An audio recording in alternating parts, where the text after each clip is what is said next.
Hey guys, this is Peter Surs. Welcome to episode 3 of My Blue Thoughts. I've got good news and bad news. What do you want to hear first? The good news is that the Dodgers are still in first place at 56-44. The bad news is that the Giants are only one game back now. One game. Why? Because over the last 10 games, the Giants are 9-1, and over the last 10 games, the Dodgers are 5-5. That translates to they gained 2.5 games on us from last weekend. Now we're only a game up in front. There's still plenty of season left. There's 2 months left. We got about 60 games left. But this last road trip just reaffirms that the Dodgers have trouble against quality starting pitching. And in the playoffs, guess what we're going to see? Quality starting pitching. They lost against DeGrom today, even though he didn't get the loss. He shut them down for 8 innings. They didn't get their runs until the 9th inning. Yesterday, Matt Harvey shut him down. Kershaw and Greinke, top 2 pitchers in baseball, arguably, but if the Dodgers can't score many runs, that doesn't give us a huge advantage in the playoffs. Sure, you got 1, 2, and then who's the 3 spot? Are we going to trade for somebody to be the number 3 guy? I hope so. I was really happy that the Dodgers finally brought up Zach Lee yesterday, because we've been dying to see him for the last few years. He had a pretty shitty first outing. He gave up like 6 runs, but he is an innings eater, and he did stay in the game. Keep it within reason. You know, he obviously, your first major league start is going to be nerve-wracking. He was in New York. I'm going to give him a pass on that, but they didn't bring him up to be the ace. You know, he's been projected to be a solid 3 or 4 starter, and that's what the Dodgers really need at this point. They need a 4 starter. They need someone else to go in that 3 spot since Ryu's gone. But my concern more so is just our inconsistent offense. You know, there's not, you know, Puig is not, he's not doing anything special, which is why there's just a little something of a spark lacking in the Dodgers offense. You know, you got Peterson, who's batting leadoff most of the time. Yeah, he's got 20 home runs, 21 home runs now, but he's only batting like .230. Like, that doesn't get, he's not getting on base. He's getting on base a decent amount, but that .230 average, and he's leading the major league in strikeouts. There's just a little bit of an inconsistency where, like last year, D. Gordon would get at the top if he would walk or he would get a slap hit or something. He's on first base, and now you got that excitement going. Is he going to steal second? Is he going to steal third? Is he going to lay a bunt down? What's he going to do? Is he going to get a triple?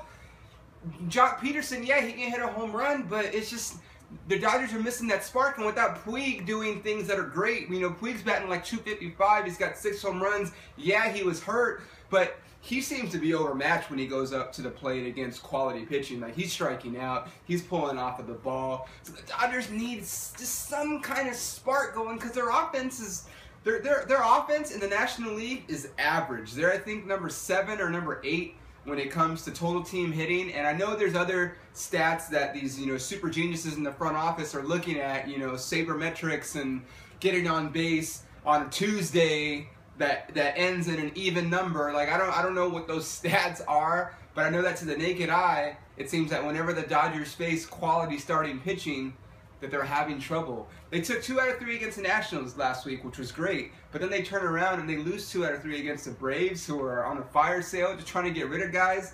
And then they were in the first 2 against the Mets, so you're thinking, all right, good, now we're on a roll, and guess what? Then they face 2 quality starting pitchers, and they drop 2. Zach Greinke, oh my God, hats off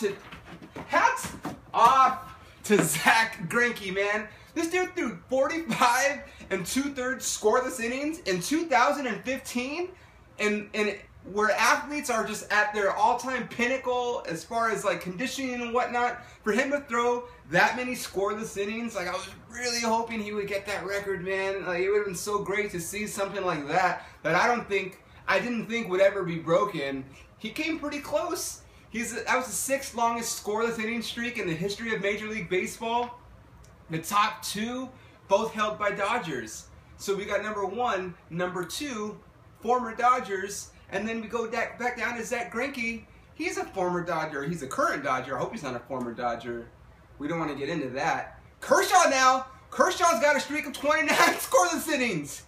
He's 8-6, but he over his last 10 starts, he's been unhittable. He's back to being Clayton Kershaw. And if the Dodgers could just get some more runs, they could be so much better. They could be so many games out in front of the Giants. But they're only a game in front. And if they drop to second place, they're not even the number 2 best. They wouldn't even be a wild card team right now. They would play. They would play for that 1-game wild card if they drop down. But I don't want to play for a 1-game wild card because that's just going to put the best pitcher against the best pitcher, whoever on both teams that might be. And like I said, they're showing that they can't.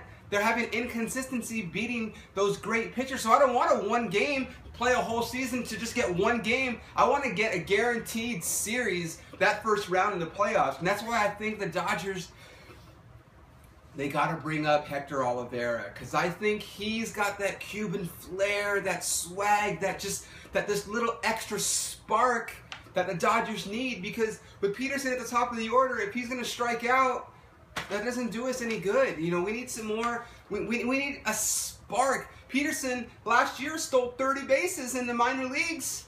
He's only stolen like 2 or 3 this year. There's something missing in that offense.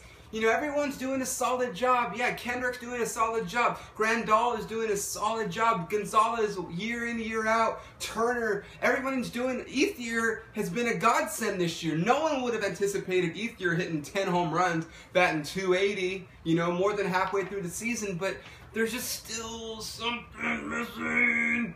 And I know that when it translates to October, none of that stuff's going to matter. But they're only a game in front right now, and they might not make it to October. That's just me being real. Are they going to go get Cole Hamels? I fucking hope so. If they don't get him, if they don't get Price, I hope they get somebody. I'm glad they didn't get Cueto, because I really don't like Johnny Cueto to fit into the Dodgers rotation. But they need something. There needs to be something on this team for me to feel 100% confident moving forward in what they're going to be able to do for the rest of the season. Speaking of which, totally off my tangent.